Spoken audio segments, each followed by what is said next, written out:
Welcome to Ladies Kickin Assets, and I am here with my partner, Courtney Moeller, and we have the amazing Dan Armstrong here today. We have had some interesting pre-chats, if you will, and I look so forward to talking about all of these things, but just a couple of house cleaning items. Courtney and I and Dan, we are diving in, and we are strong in our fields, but we are not your experts. And I would ask you to consult your legal team and your CPA for anything we might discuss today that you need further information on. Please reach out to all of us. We'll give you that contact information later.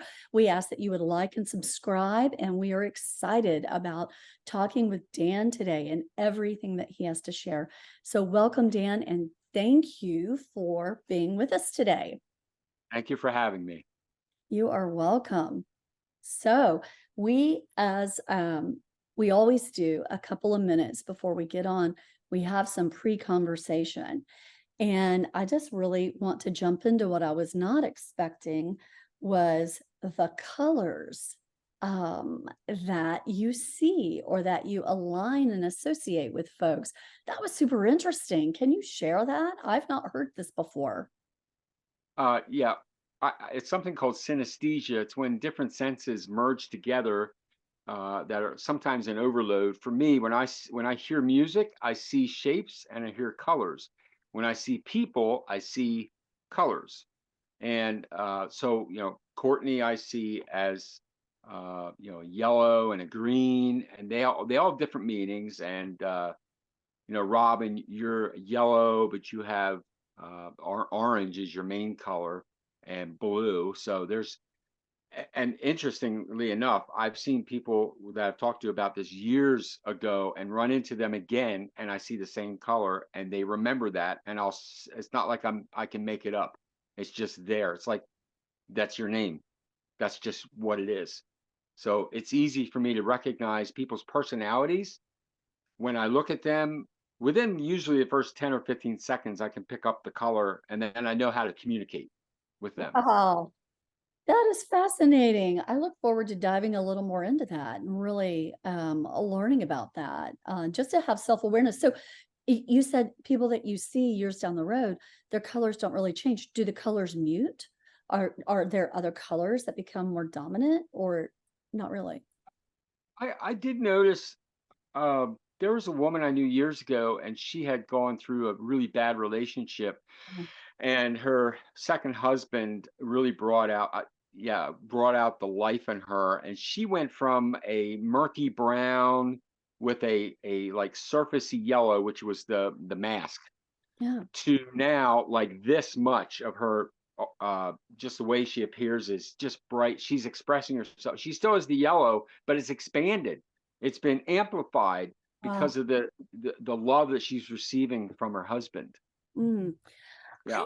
could see that happening, when you kind of let go of some things that are holding you back and you Yeah. step into new seasons of your life. I would think that some of your color aura, or whatever we call it, will be a little bit more dominant, as we grow. That color then becomes to emerge. Anyway, fascinating. Really, I love that. I can't wait to look at that. So we are all parents here. We have that one thing in common. And Courtney has mostly boys and one daughter, and I've got girls, but you have a house full of women. You want to talk about what that's like? Plus a wife. Plus a Poor wife. girl. Uh, it's funny. I grew up with a house of boys, and I have four daughters. So it didn't seem to take long until they got into their, you know, adolescence, teenage years, where I started coming out of the shower and wearing my towel up to here. You know, Right. and and I now I sit down to pee. I can't help it. It's just something that I Yeah. do. It's normal. Uh, but none of my daughters have ever talked back to me. Their ages 32 to 22. They've We've always had a great relationship where I allowed them to express themselves in their way. They're all uniquely different. Hmm. Not one of them is loved more or less. We love who they are, how they express themselves, and their talents, their skills, their personalities. they're so distinct. And I think as they're growing up, we didn't treat them equally. We treated them as they were meant to be treated. And they are all becoming very well-rounded adults who, again, express themselves well, strong individuals. They do not let peer pressure, none of them have ever let peer pressure affect them. Mm. So they're very independent in the way they think, and they love their dad. They still come to me and ask for advice and money. Yeah. I don't know if that ever really changes. I guess it does shift just a little bit, but I love that they still come to you for Yeah. advice. You know, Mhm. so your relationship with them has really shifted. You know, they're Yeah. seeing you with a lot of wisdom, It's and interesting to see how all of their personalities are so different. And, I've had to deal, when we've had issues or things, each individual child, you deal with them differently because different things are effective. And, I've got one kiddo that's super sensitive and I have to be a little bit more cautious about the way I approach things. And I have another one that I can be really firm with. So it's funny how, they grow up in the same environment with the same people around them and they have such different personalities. And so I had really strong kids that didn't really succumb to peer pressure and things too. I have one that's just going into high school and I'm a little worried about him just because he is my social butterfly, but he's super respectful. He's a great kid and we'll see how it goes. I always thought that I was going to get paid back for what I pulled in high school with my Right. older kids, but they were both really good. So we'll see how Jaden's high school years go. well, your But kids. I think one of the things about the kids are, when they're young, we're responsible for them, for their behaviors and this and that. But when they get older, we're responsible to them.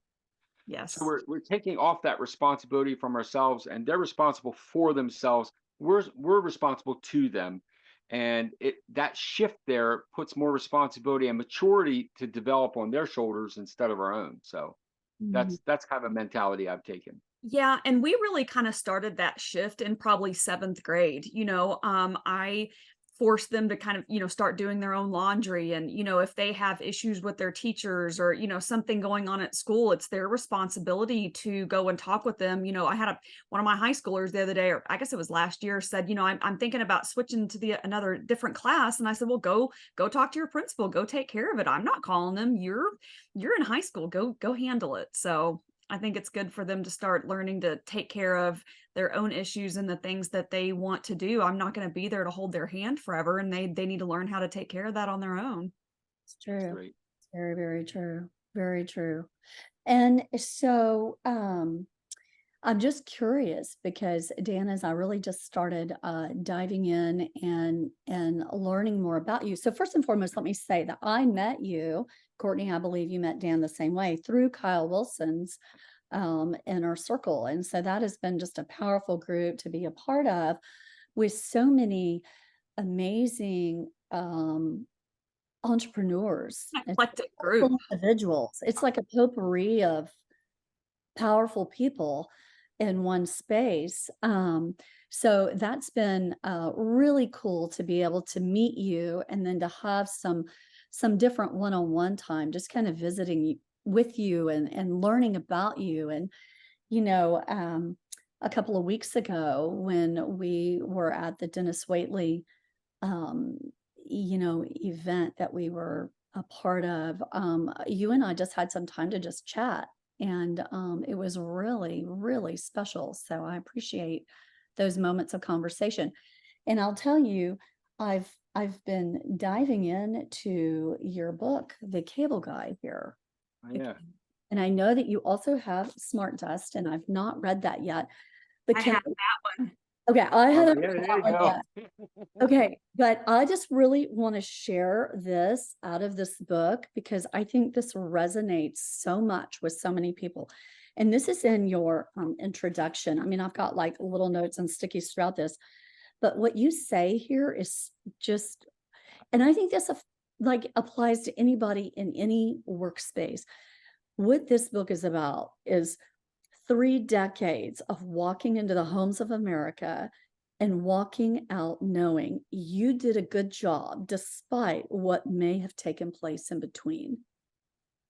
Is that not like what we've all kind of journeyed through, whether that's been through real estate or family, raising children? We walk in and we're in this space, and at the end of the day, we know in our minds and in our hearts by our Yeah. actions and our words, we've done the very best that we could. And Yeah. I love that, because that's really like applicable to anybody. And you said this, which I thought was really hysterical. You installed cable in the same day in a $1 million home and a $500 trailer. And you've learned to treat each customer the same with respect. And how many problems in the United States right now and globally would we be able to reduce and minimize if we just treated each other with respect? You Yeah. know, If we bring that whole clause of the beginning and at the end of the day, it's almost like if you bring it down to like if you expand it to the dash on our tombstones, that dash we know nothing about on the tombstone, but yet that is what really matters. The birth and the death we have nothing to do with, but yeah, we have everything to do with the dash. So when we're in someone's home, when we're in someone's life, when we're in someone's relationship or tragedy, that is where we give of ourselves, and we can really express love and gratitude and helpfulness and consistency of our character. And I think we become really selfish, where something that we do and we don't mean to do and other people do it to us is we want people to believe the way we believe. We're talking about America, so to speak, with the diversity. We want someone to believe the way we want to believe, and or they want us to believe how they want to believe, and it's really selfishness that I'm expecting you to believe how I believe. Don't you see my point? Don't you see my point? Yeah, I see it. I just don't agree with it. Yeah, but you need to agree with it. Well, no, that's selfishness. That's selfish of me to expect you to just come to my belief system and embrace it. So I Mhm. think if we're just careful to kind of just I'm going to pause here. I had dinner with Kyle a couple weeks ago in my state here in Pennsylvania, and he brought to the table a guy from Egypt and a guy from India, and all four of us were really from different faith backgrounds, and there was no dissension. There was no arguments. One man would speak of his religion, another would, another would, another would, and it was just oh, that's interesting. Okay, how about nobody tried to convince each other. We just allowed ourselves to express. We loved and respected what was said, and we left there as friends. Mhm. So I think if we stop this nonsense of trying to make someone believe what we believe, express what we believe is true, and if it resonates with them, so be it. If not, just dust your hand and walk away. Don't worry about it. Mm. Yeah, at That's 100%. love. And I think, going back to that excerpt, we have the ability to have an impact on people's lives. We never know what they're going through or what's happening. And Dan, I don't remember when it was, but at one point in time, we actually had a conversation about a gentleman's home that you had gone in and you had some kind of preconceived, you had come to your own conclusions about what was going on. The house was a mess and everything was disheveled. The gentleman was disheveled. And ultimately, you came in and you were very kind and you had it gives me chills. You had a major impact on this person's life. And, that's something you just never know what small little act of kindness or anything, what that will do for somebody because we just don't know what they're going through. And, last week on our way to football, we have this routine where, when it's game day, I've got my game day glasses and my gold gloves and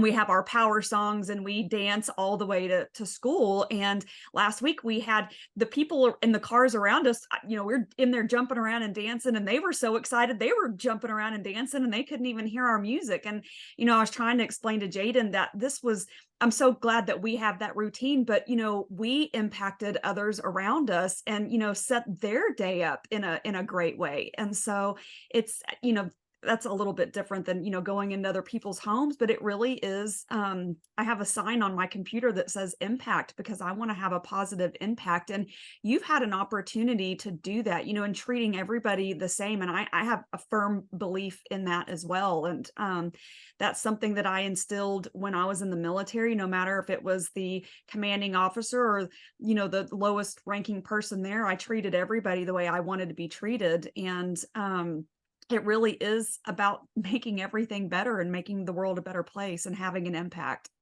Mhm. One of the things I speak on so often, the topic is called being aware of your presence in the lives of other people. If Mhm. you're aware of who you are in their life and perhaps what a need that they have, and you're aware of it, you can have that greater impact. And that story you mentioned is in the book, The Adventures of a Real Life Cable Guy, where a man, I was the last person to see him alive, Mhm. and his sister came in to see us a couple weeks later and was returning the equipment that he was using, and we met, and I was shocked that it was what she was telling me, that I was the last person to see him, and I prayed for him that day because I didn't know what else to do. I was disgusted when I first met him, but then my heart broke. I realized I was judging him and had not known what he went through, and so he had passed away, and I was I had the opportunity to show love to someone who had not had it for a long time, Uh-huh. and that impacted me forever, forever. Wow. Um, it's funny how those unexpected experiences just come out of nowhere and have such a major impact on ourselves. And that was probably a really great reminder, being judgmental. It's hard. That's something that I have to work on and, kind of catch myself going, oh, Courtney, that's not your place to, I don't know what that person's been through. I haven't walked in their shoes. And so that's something that I've been working on for quite some time, because I don't know. So I can only imagine that you really brought, you know, love and kindness to somebody that needed it for that last little bit that they were around. And so, wow, wow. Yeah. Well, we see or have the opportunity to reveal to others just a glimpse of what we want people to Mhm. see.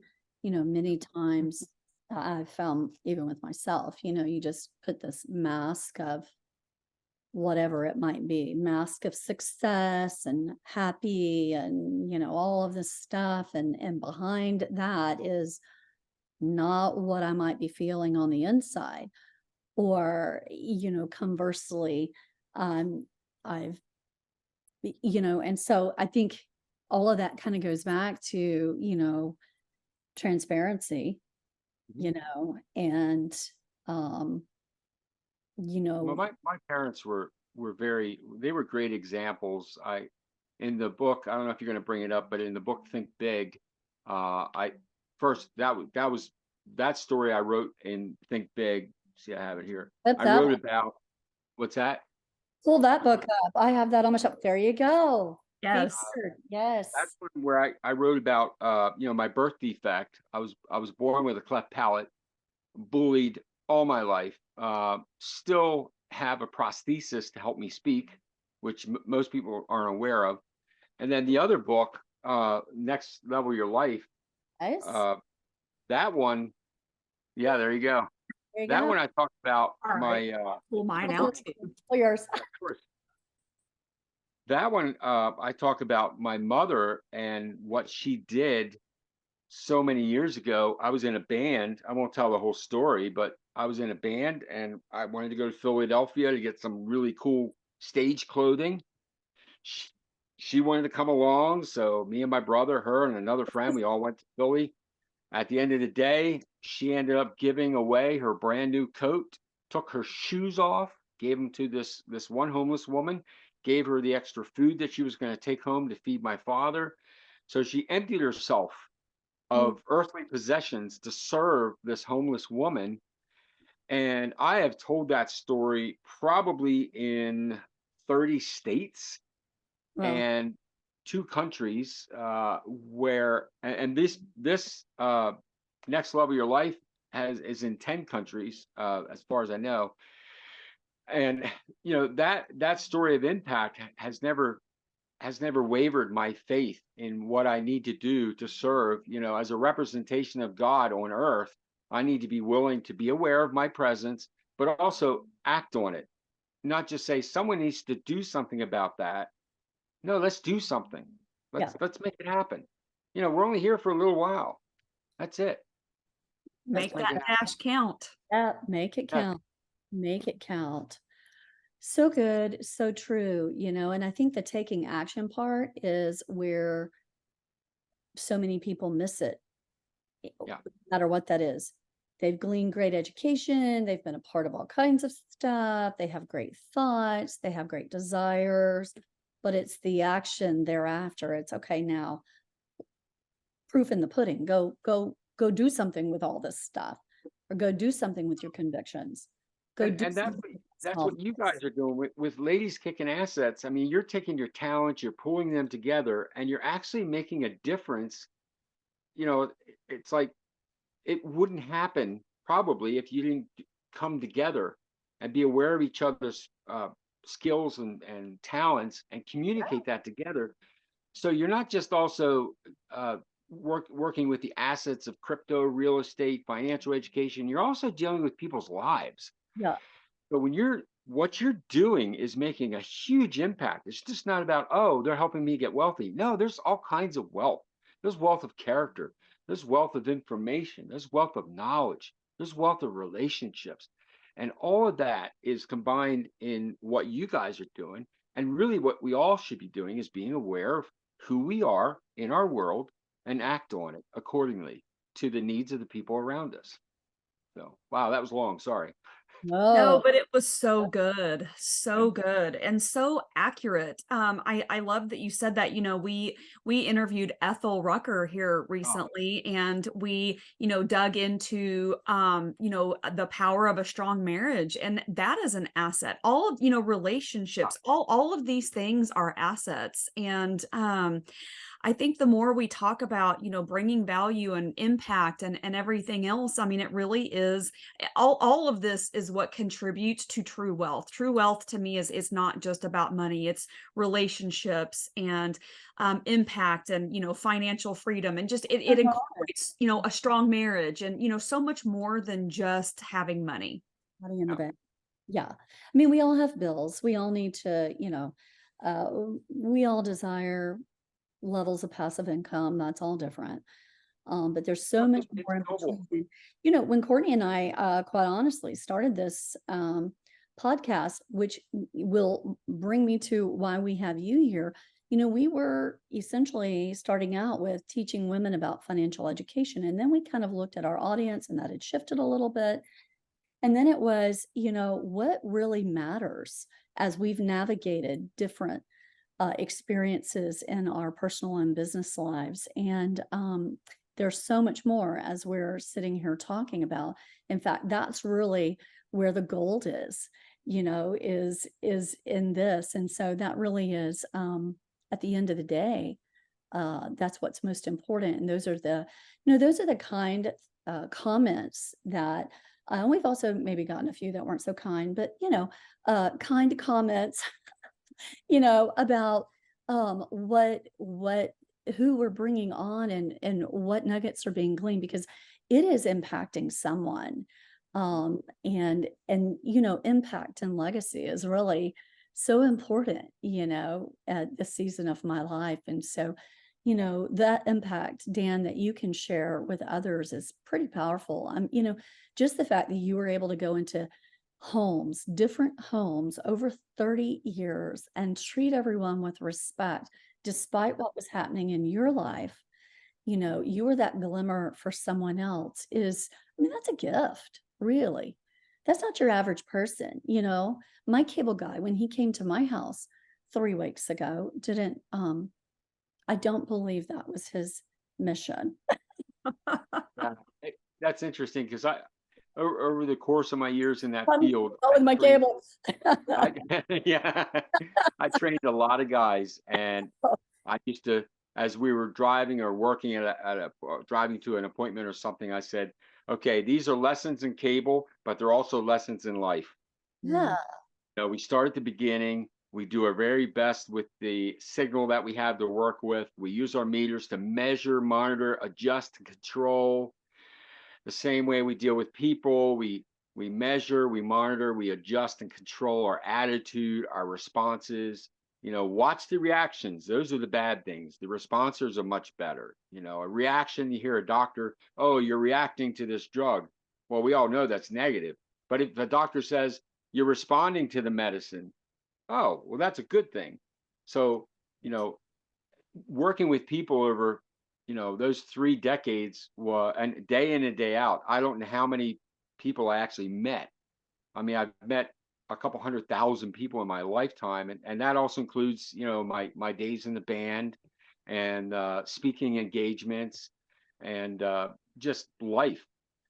That if I see, and maybe this is where that synesthesia comes in, that's been maybe a tool for me to communicate better. If I see someone, even if I don't understand their color or their shape about them, I know that they're unique. There's nobody else like them on the planet. Mm, I was walking through the airport in San Diego to get to my flight a couple weeks ago, yeah. and I sat down and I was drinking coffee and I was just watching people. And Rob and Courtney, I bet you 1,000 people, and not one person looked like the other person. Mhm. Not one. There were some similarities, but not one of them. I got off the airplane, landed in Philly, walking through the terminal, and I did the same exercise. I live life pretty purposely and intentionally. I'm watching people for a reason, not just I'm just like living through a fog. I'm actually awake, and I'm watching their faces, and I'm looking at them, going, no one is alike. We are all so unique, and these people don't know who I am, and I don't know who they are, and it's a big world. So we really can't worry about the big world. We have to worry about this world where we are right now. And as we make that impact to where we are, we're aware of who we are in your life, my life, then we touch you. Then you touch them. And you'll touch people I will never touch. I will touch people you will never touch.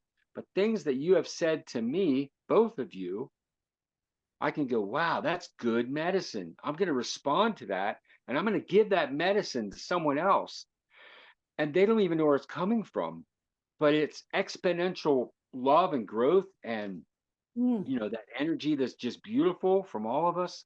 And I think that's important. Instead of trying to change the world, just change your community, change your life first, and don't worry about the bigger picture right away.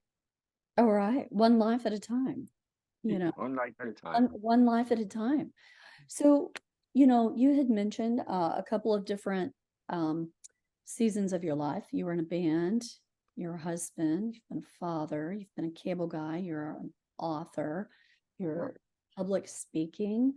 What is next for you?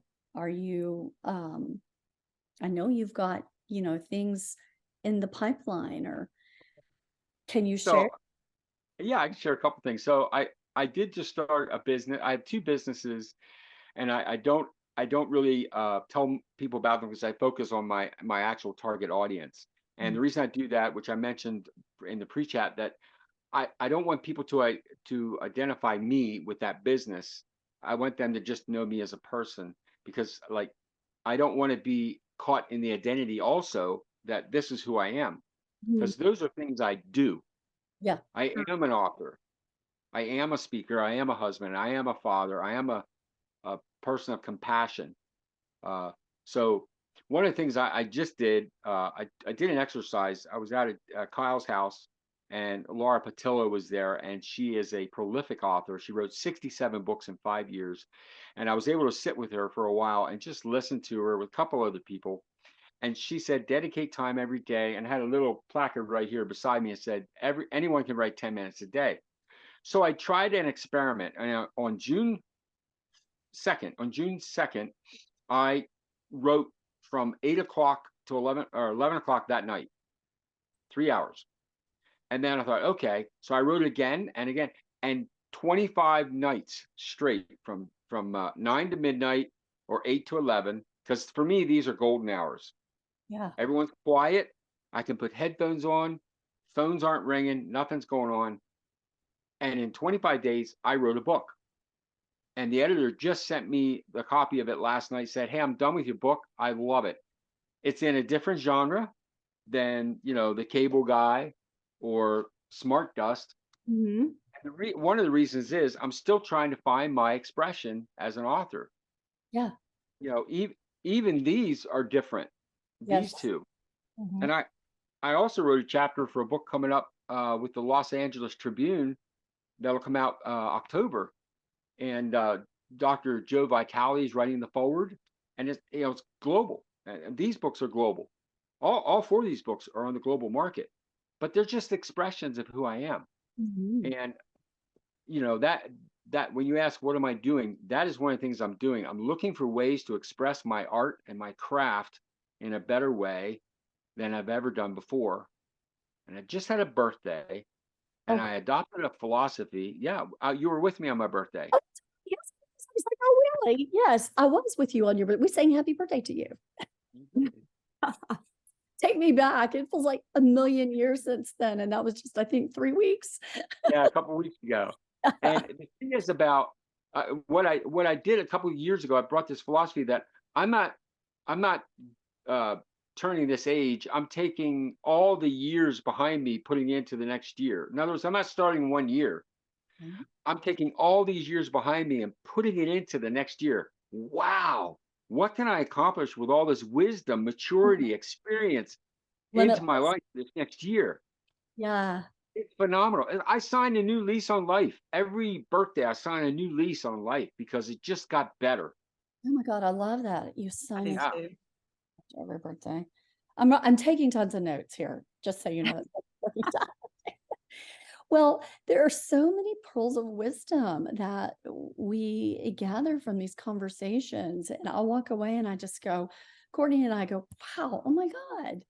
Did you I know, hear? and I'm always texting Robin as we're re-listening, and I'm like, "Oh my gosh, there was this great nugget," and this, I end up listening to it Oh, several times before, we end up airing it, and, oh, sometimes you miss things the first time that, have a bigger impact the second time. I Yeah. know, I know. Okay, so we are kind of coming to the end of our time together.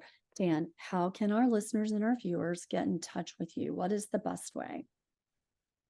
The best way, you can look me up on Facebook. I am a friend of Courtney and Robin's. If you're not on Facebook and you'd like to interact with me, I do coaching as well. My email address is danarmstrongauthor dot or at gmail.com. danarmstrongauthor at gmail.com. Again, you can look me up on Facebook, Dan Armstrong. I think it's 5076, but again, you'll see my face. Oh, something else coming up. I have a movie coming out October 20th, where I have a lead role. It's an independent film, so it will be played locally, and then depending on where it goes from there, who knows? And it may just be at those places. But it was a fun thing to do. So I got the new book coming out, hopefully by the end of the year. And of course, these other businesses I keep under wraps, but they're moving along too. So I Well, think. what is the name of this movie? How did you get Oh, it's called. cast? Oh, I'll send you the trailer. I'll send you the Okay. trailer. It's called To Survey. That's what it's called. survey. Yeah, I'm a bad guy. Okay. I Well, can't You're even gonna be imagine shocked. you playing a bad guy. You're yeah, gonna be shocked when you see the trailer. yeah. So how did you get cast for this? uh, I know the guy. He did a movie before, and I did a 10-second, like real short, no lines or anything, and he got so many compliments about who is this guy. They thought I was Bruce Willis at first, and they said, "Who is this guy?" So he wrote this movie, and he called me up, and he said, "Hey, I don't know why, but I can't get you off my mind. Is there any way you could come by and look at this script and see if you want to do this?" Oh my God, I And love I said, "Man, this is not who I am. This is a bad guy." And he says, "I need looks like you, who's older." And I said, "You know what? Let's do it." And so it's a wrap. It's being edited, but I'll show you the trailer. It's you'll be surprised. I love this. I'm so excited. Yes. Yeah. We've had our first movie star. That's Yeah, right. That's exactly right. most unfamous movie star you'll ever know. Oh, you're famous, Dan. You are famous. You are famous. Absolutely. Okay. So we've talked about how our listeners and viewers can get in touch with you. We've talked about some of these upcoming great things that you have happening over the next couple of months. I mean, the year is almost gone. I can't wait to Yeah, see what 2024 holds for you. yeah, I'm excited. Things. There's Yes. and you know what? There's always going to be something, and I think when we keep that expectation open, we make a way for it to happen. When when we put limits on ourselves, like, well, and we talk negatively, like, oh, I'm this, I'm that, and I'm guilty of it. But if we stop and say, you know what? Look what I've done, not like in pride, but look what I've accomplished. Look what's happened in my life. Why not? Why can't it keep going? What's stopping me except death? So while I'm still breathing, my last breath, I want to be caught up in some kind of project that I'm passionately involved with. I love that. Well, thank you so much for your time today, Dan. I've taken like 2 pages of scribble notes. I can't wait to go back and just time to sit and process your words. They're golden. So we thank you. We thank you, listeners, for taking time out of your day for Ladies Kickin' Assets. Like and subscribe, and more on Dan Armstrong coming out soon. Thank you so much. Thank you, guys.